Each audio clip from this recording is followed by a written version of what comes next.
So welcome to Goodwind. Here we are standing on the dock in Annapolis, Maryland, and this is Goodwind, our home on the water. So we live a surf and turf lifestyle. So this is our surf, and we also have a tiny home out in Shepherdstown, West Virginia, our turf. And we use both pretty frequently, but this one we live probably the vast majority of the time, probably about 80%, 90% of the time on Goodwind. And Goodwind is a 1984 sailboat built up in Connecticut, and she's unusual because she's a schooner rig. If you see, she's got two masts here, and the rear mast, the aft mast, is much larger than the fore mast, and that's what makes her a schooner, which is a unique rig. Most sailboats are sloops. They're a single-masted boat, and most of the boats you may be able to see in the marina here have one mast. They're called sloops. So this is a schooner, and the reason we love a schooner is it gives us more flexibility with the sail plan. And also, frankly, if we were in a really bad storm and we lost the mast, we would have one mast to get home. So whereas with a sloop, once you lost the mast, it's game over. But for a 1984 boat, Goodwind actually has some innovative features on here, like those masts are carbon fiber. They're built just like a fishing rod. They're designed to bend with the wind. And unlike, again, the standard sloop rigs, which have wires holding the mast up, they're very rigid and not allowed to move at all. The advantage of this is that there's fewer moving parts.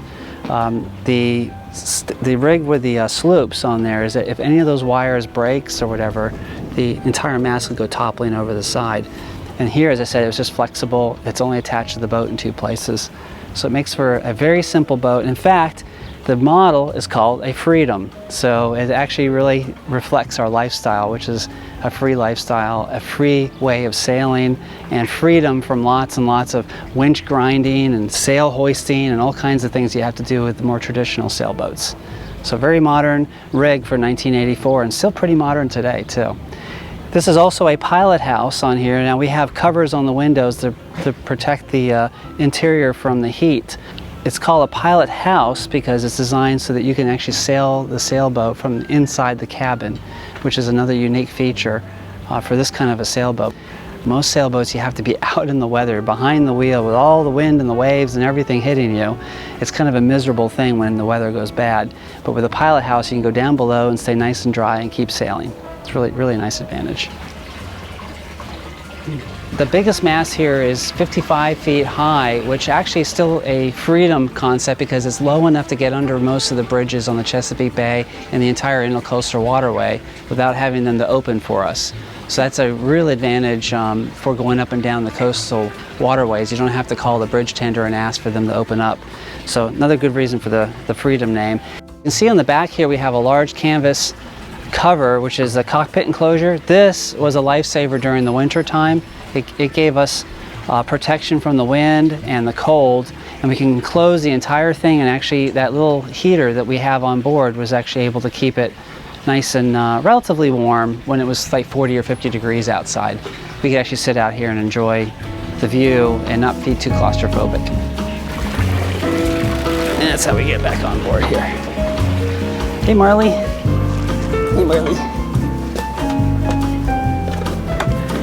We're now in the cockpit of Goodwind, and like a lot of sailboats, the entire navigational systems can be operated from the cockpit. So of course we have the helm, otherwise known as a wheel, right here, and we also have two wireless instruments here that provide information on the wind direction, the wind speed, the depth of the water, even the temperature of the water. But it also helps when you're crossing into the Gulf Stream.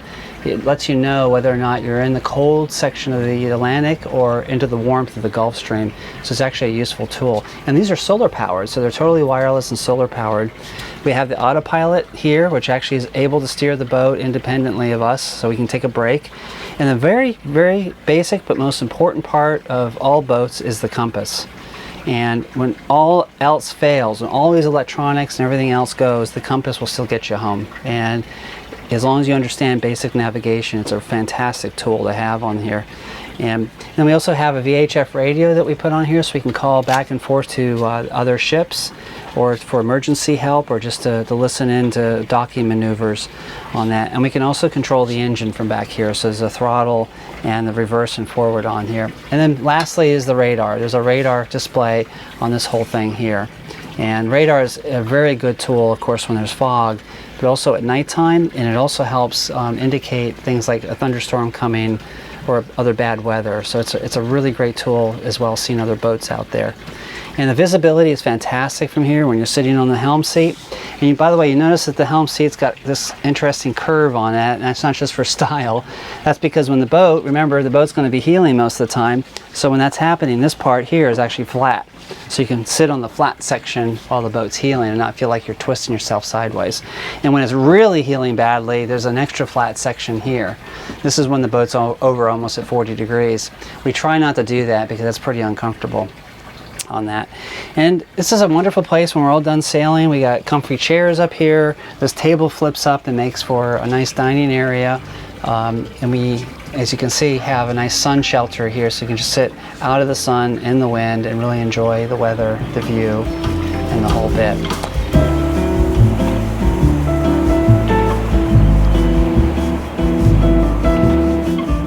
While we're sailing the sailboat, this is, as I said before, was a freedom. It makes it very easy to sail. So unlike a lot of sailboats, this has only 2 winches on it. Most sailboats have 5, 6, 7, 8, 10 winches on there. This only has 2.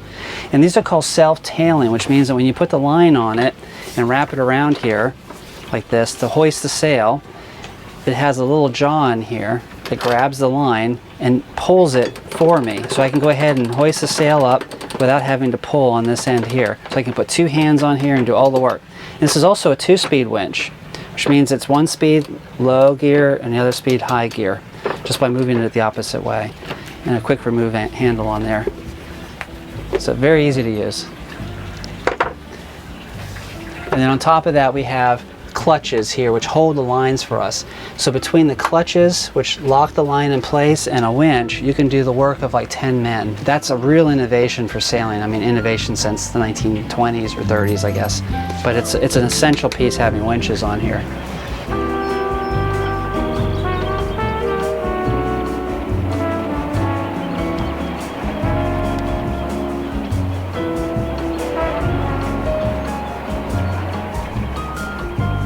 We're at the fore end of the boat, the bow section of Goodwind, the sailboat. And what we have right here is a sail cover. This is the foresail up here. And then behind, or in front of me back here, is the mainsail, the large part. This is all carbon fiber up here. And these are all the sail control lines. This helps keep the boom, which is what this part is called, down, so it doesn't pop up in the wind when we're sailing. And then we have all these control lines here too, which prevent things like the boom swinging across the boat too quickly. That's what this is. This is called a preventer, and slows the boom down. And then we have the anchor line. This is literally the anchor line. It's a beautiful braided line, and this is what helps hold the boat in place. And of course we also have anchor chain attached to that too. And then over here we have 2 anchors. So we always have a backup anchor in case one doesn't hold quite well. The other one hopefully will. Otherwise it gets too exciting and you start drifting back, and you don't want that to happen. And then we have even things like mast steps here, which are a lot of sailboats have in order to be able to get up and deal with the sails. In the old square rigger days, people had to go all the way up to the top of the mast to furl the sails, but now we can do it just from the deck area pretty much. But this helps make it a little bit easier on that. And this whole rig is called a schooner rig. So this is a 2-masted sailboat, which is somewhat unique. Most sailboats nowadays are just a single mast on that, but this allows us more flexibility. When the wind picks up, we can bring one sail down and just go with the second sail, or the wind is very low, we can go with both sails, or we can even fly what's called a spinnaker, which is like a huge, beautiful parachute, multiple color, and we can fly 2 of them, one off the main mast and one off the foremast here. So we can fly 4 sails at once, one really light wind, and keeps us moving. And moving, by the way, is not that fast. It's usually about 5 or 6 knots, which is about 6 or 7 miles an hour. That's considered moving on a sailboat. So that's pretty much the bow area. So welcome aboard Goodwind down below, and I want to introduce you to my wonderful wife, Renee Cantori, sitting right over here, and Marley, who you may see at my feet. He's our little boat dog. He's a perfect boat dog because he can be handled with one hand. So this is our salon. I want to show you a little bit more about the features of a sailboat that we're living aboard, and maybe contrast a little bit to some of the tiny homes you might be more familiar with. But where Renee's sitting right now is called a settee area, and sailboats have different names for different things. So this is a salon and this is a settee. And this is a table here that theoretically could be raised up and down and make this into a large bed if we had a really, really large party of people who want to sleep in here. But we've never done that yet. But theoretically, this could become one big bed down here. And underneath this is our engine. We have a 44 horsepower diesel engine that pushes the boat along. And we get equivalent to about 20 to 25 miles to the gallon when we motor along. So it gives you some idea of the efficiency, even moving a 18,000 pound boat through the water. It's pretty good. And also down in this area here, you'll see there's lots of cabinets, lots of storage cabinets on here. So just like with tiny houses, every square inch is used for space for storage. So you can food and cans and blankets and... You're being so humble, you cut these. Yeah, and I put these in. Yeah, I put these in here because originally originally you had to access the cabinets down here from the top part. So you had to lift this up, which meant that you had to do exactly what Renee just did. You have to sit up, say, excuse me, and go ahead and dig in from the top. But now you can go ahead and discreetly open up the doors from the bottom here.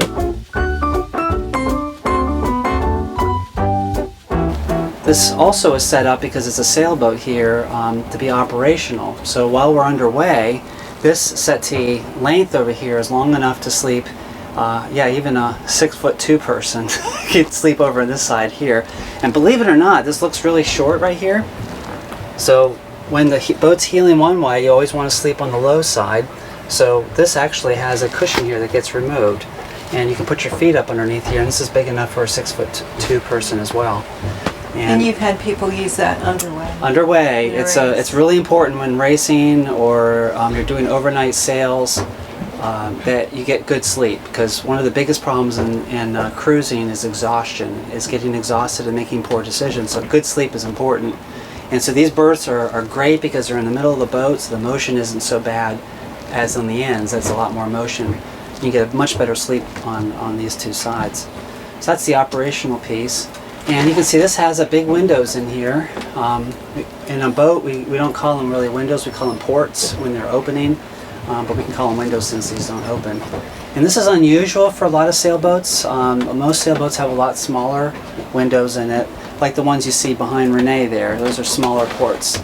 And the reason is that it's a safety item, is that if you are at sea and a large wave comes crashing on board, you want a small surface area so it doesn't come crashing into that big window.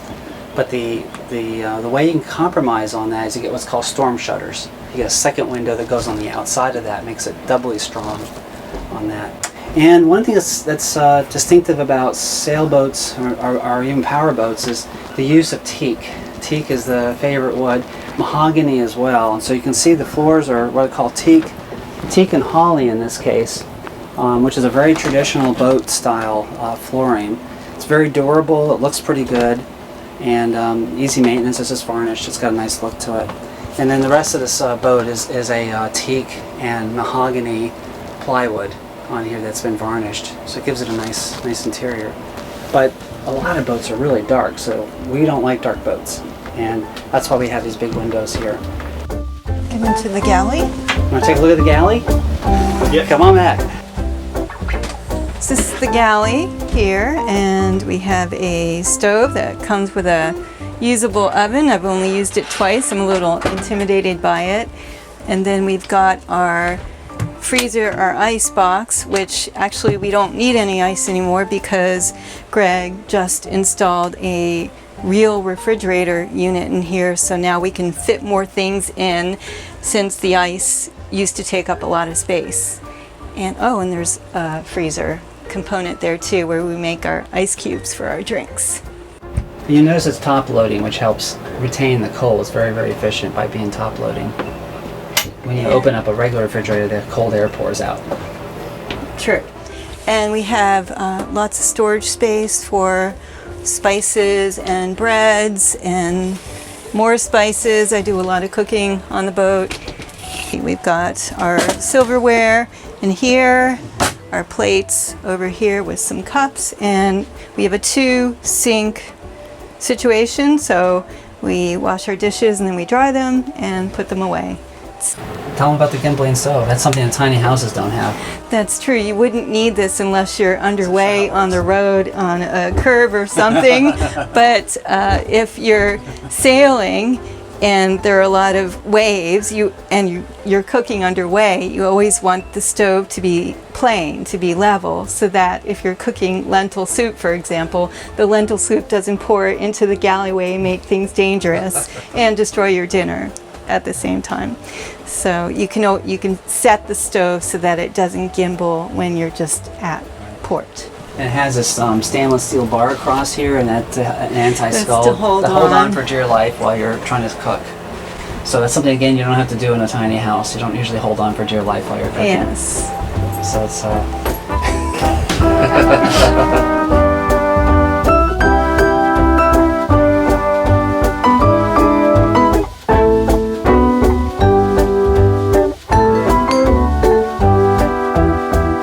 Marley's our boat dog. I know he doesn't look like a boat dog. He's really a Chihuahua. And he didn't know he was going to be a boat dog. He was rescued from Baltimore City under a trash heap. But he loves it here. He is the only boat dog at the marina, so he's very proud to be labeled as such, right? Right, Marley? he gets lots of attention here. That was a yes? Was that a yes, Marley? So back here, or up here I should say, in the forward, this is a V berth. So in a tiny house you normally have a bedroom. We call it a V berth because it's shaped, as you can see, like a V. This is up near the bow. It's super comfortable. We got this wonderful, we call it a skylight, but it's a forward hatch that provides lots of air and light and so on in here. And we got storage on either side here with drawers, and of course the door that closes in here. We're very lucky also to have air conditioning on board, so we have a central heat and air ducted throughout the boat with a thermostat. So we can make this room very, very comfortable, and lots of fans. You can see there's 2 fans in here, and we have fans out throughout the rest of the boat as well. And again, more storage underneath. Boats are just designed to be tons and tons of storage, so a lot of our tiny homes reflect a lot of that background of storage and space, and using tiny spaces. And then over here we have that we call the head, and otherwise known as the bathroom, or as we call it, the poop deck. So so this has a cool sliding door for privacy on here, and single basin sink with standard faucet on here. It has a composting head. In this case we use the air head. We love the air head, very similar to the Nature's head. And then we also have a full-size shower and another hatch in there. So as you know, with most bathrooms you need to have great ventilation to make sure you don't get condensation and mildew and so on. So this has got two ports in it and a hatch, plus this room here, and another door that opens for access when we have guests. So this can stay closed, and then this can stay closed, and we can get access this way. So it's really nice that way. It's worked out great for us. So one of the things that tiny homes don't have are bilges, and this is a bilge down in this direction. You usually don't show your guests a bilge, but I thought you'd be just curious kind of what it looks like. And down here it's a lot of complicated little things here. We have the air conditioning pump on here, the air conditioning raw water filter. We have drain lines for the ice box, a propane sensor back in here, a float switch for the bilge pump, and on and on. All these wires here are parts of the navigational gear for the sailboat as well. And there's always a little bit of water from the dripping from the propeller, and as well as anytime rain comes, it's a little bit gets in here as well. But that's what a bilge looks like, and this is one of the things you have to worry about on a boat, is making sure that this bilge never gets full, because otherwise it's called sinking. You don't want to be doing that. So we have an alarm on there too. If the water gets too high, the alarm goes on, and that means we know we have a serious problem. And we have a backup bilge pump as well to supplement the original bilge pump that's on here. So one of the other things that's unusual about this boat is our carbon fiber mast. So this boat is built in 1984, was a little bit ahead of its time, and actually had carbon fiber. So this mast here, this is that comes all the way through the boat, is actually carbon fiber painted white. on here. So it's very light, very strong. And it's only attached to the boat in two places, right at the ceiling and right at the floor. There's no wires holding it up at all. And it makes for a very efficient, easy rig to sail. And very quiet too, which is nice. But it does take a little bit of space in the sailboat. One of the things that you always have to realize is that you're going to spend life at 30 to 45 degrees. So not only does the stove gimbal, but we have to have things like cup holders that don't spill cups, or glass holders that don't spill the glasses, and something that are called fiddles. And it's not a musical instrument. It's these high pieces here that keep the glassware from spilling over onto yourself, and also along the counters. All the counters have fiddles here to keep everything from sliding off the counter when you put it down, because everything goes and sliding back and forth as you're moving. And there's also lots of handholds, so you can use this as a handhold here, and on the corners here there's places to hold. In fact, sometimes you even find yourself hugging the mast sometimes when it's really rough out. So again, a little bit of a difference there is you're not usually hugging your tiny house when you're living in it, but on a sailboat you're going to be doing that while you're sailing. So that's a bit of a compromise there.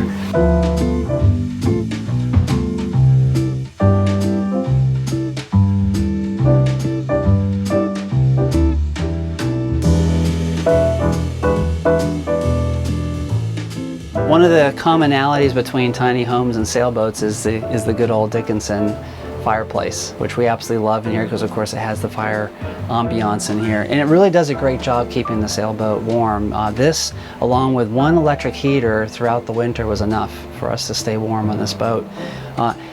Maybe a couple times actually we could have used 2 electric heaters. That's actually true.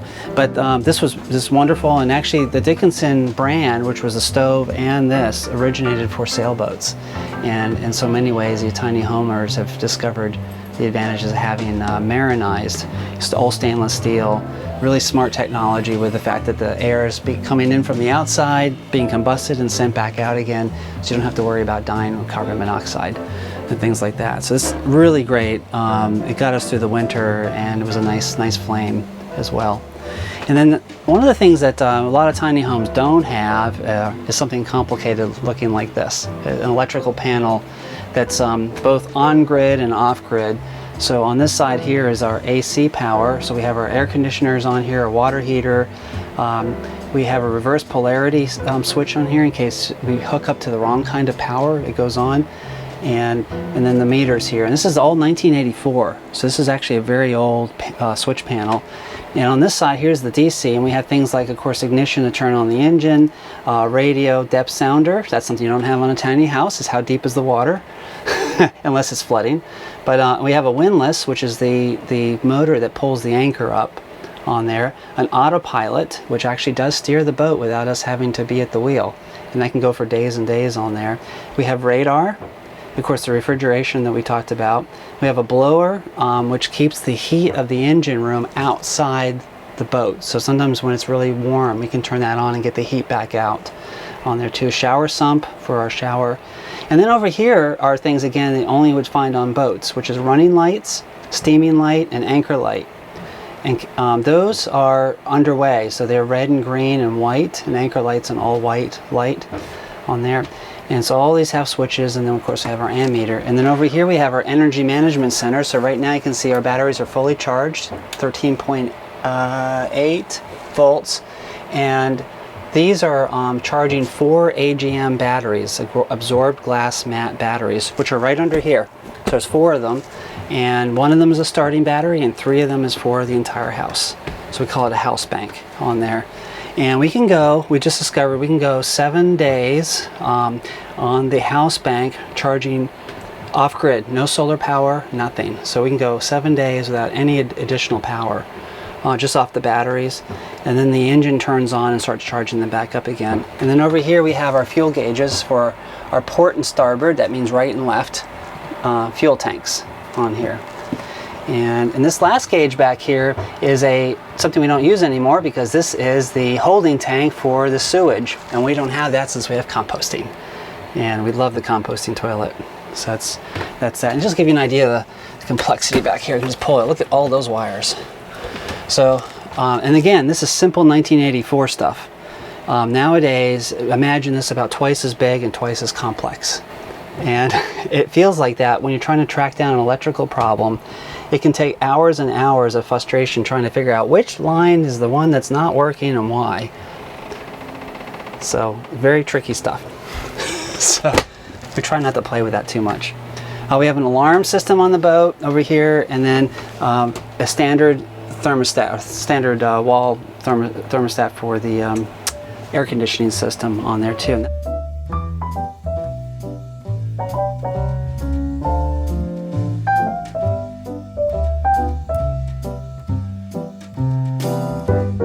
One of the cool things that we have in here is, of course, everything's pretty much in a single floor, but we also have a guest cabin. So you notice our V berth is up forward, our guest cabin is aft here, and this has its own separate door as well. A nice little sitting area here for the guests, and I actually use this as my office. So when I want to get work done quietly, I sit back here. And some people will say funny things like, oh, how do you possibly live on such a tiny sailboat together? And I say, well, it's actually huge, because there have been times where I've been working here quietly on the computer, and Renee doesn't know that I'm on the sailboat, and she comes back here to grab a jacket or something, and she sees me and goes, ah! Like that. You're on the boat.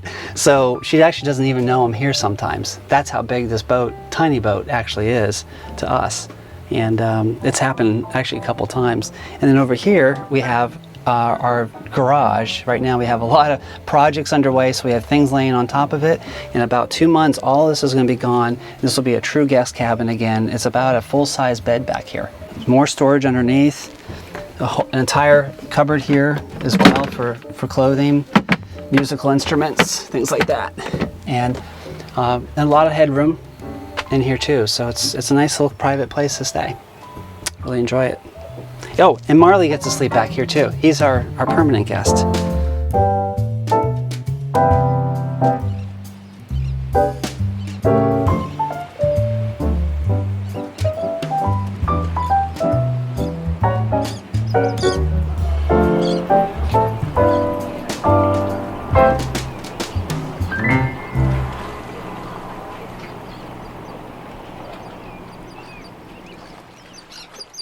Hey guys, Alexis and Christian here with Tiny House Expedition. Don't forget to like, comment, and subscribe. And click left or right for more tiny house stories and tours.